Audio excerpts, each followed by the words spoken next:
গাজীপুরের সংখ্যালঘু পরিবারের ক্রয়কৃত জমিতে তাদের শেষকৃত্যতাও হতে দিল না মুসলিম সম্প্রদায়ের কয়েকজন লোকজন। এই ঘটনাটি ঘটেছে শ্রীপুর উপজেলার আক্তাপাড়া গ্রামে। আমি এই মুহূর্তে দাঁড়িয়ে রয়েছি সেই বাড়ির উঠোনে।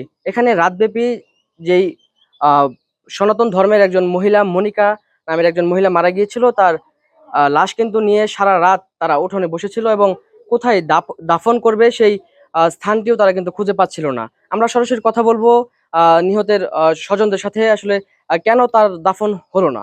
সংখ্যালঘু লোক, আমরা তো তাদের লোকে মানে কোনো কিছুতে আমরা পারবো না তাদের লোকে। এই কারণে আমরা এলাকার অন্য অন্য ব্যক্তি নেতা করে জানাইলাম, তারও আইলো। আওয়ার পরে তারা ফাঁড়িতে ফোন দিচ্ছে, ফোন দেওয়ার পরে ফাঁড়ির পুলিশ হয়েছে।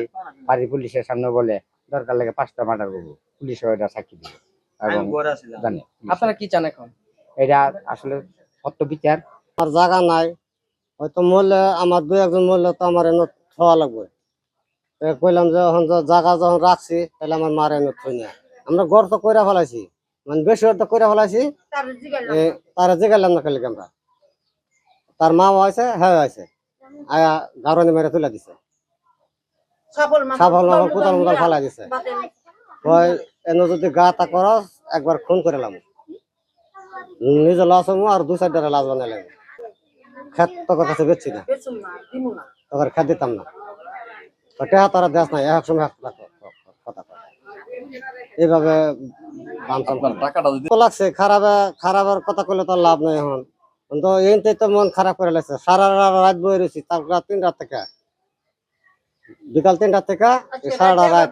আজকে এই যে কয়টা বাজে, 11টা-12টা বাজে না। কবর খুঁজতেছে, আমরা অনুমতি দিছি, কই তুমি জায়গা নাই, বাসা নাই, কইছি এই জায়গায় তুমি। পরে সবাই নিয়া কবরটা খুঁজছি, খুদাও পরে শেষ বাদে এই লোকের তুমি কোদাল নিয়ে গেছে গা, সাপল নিয়ে গেছে গা।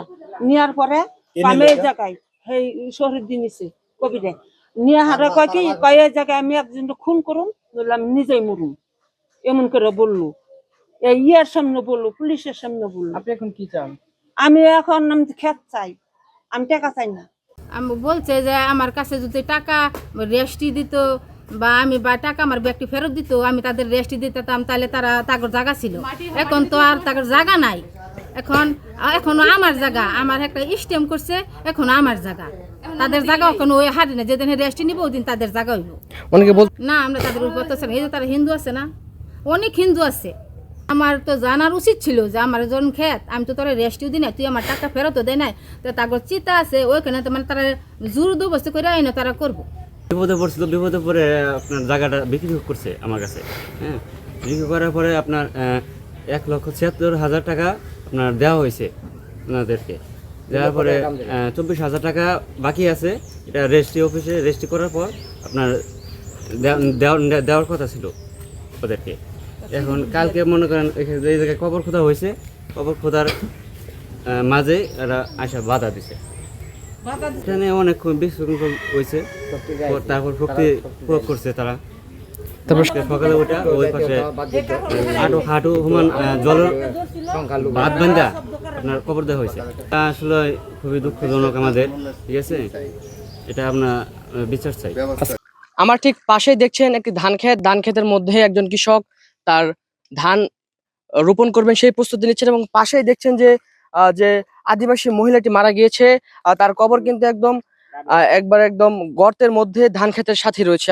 জায়গা রাখছে, এই জায়গায় অর্ধেক কবর খুদা হয়ে গেছে। এই কবর খুদার মাঝে হেরা আইসা বাধা দিল, কবির হোসেন বাধা দিছে, আর কবর দিতে দিল না। পরে এই কবর হেরা মাটি দিয়া অর্ধেক বইরা হলাইছে। তারপরে এখন আজকে এই যে এই মাত্র দাফন করে দিলাম। উনি তাদের পারিবারিক একদম মানে অচল এরকম পরিবেশ, মাটি দেওয়ার মতো তাদের কোনো বাসায় কোনো নাই, জায়গা নাই। পিছনে ঘরের পিছনে 2 গুণ্টা জায়গা কিনছিল, তো কেনার পরে জায়গাটা রেস্টি হয়নি। তো টাকা প্রায় সকলেই দেওয়া শেষ। রেস্টি না হওয়ার কারণে যিনিরা যাদের কাছ থেকে কেনা হচ্ছে তারা টাকা ফেরত চাইতেছে, আমরা ফেরত দিয়ে দিব টাকা, জমি দিব না, এটাই বলছে। আসলে মূলত এটাই বিষয়। এই বিষয়টা নিয়ে এখানে তারা এই গুরুস্থানে আপনার কবরটা খুঁজতে চাইছিল। তো তো খুঁজছিল, তো খুঁজতে দেয় নাই। এই হচ্ছে বিষয়, মূল বিষয়টা এটাই। ফুফু মারা গেছে, এখানে জমি রাখিল, ওখানে মাটি দিতে দেয় নাই।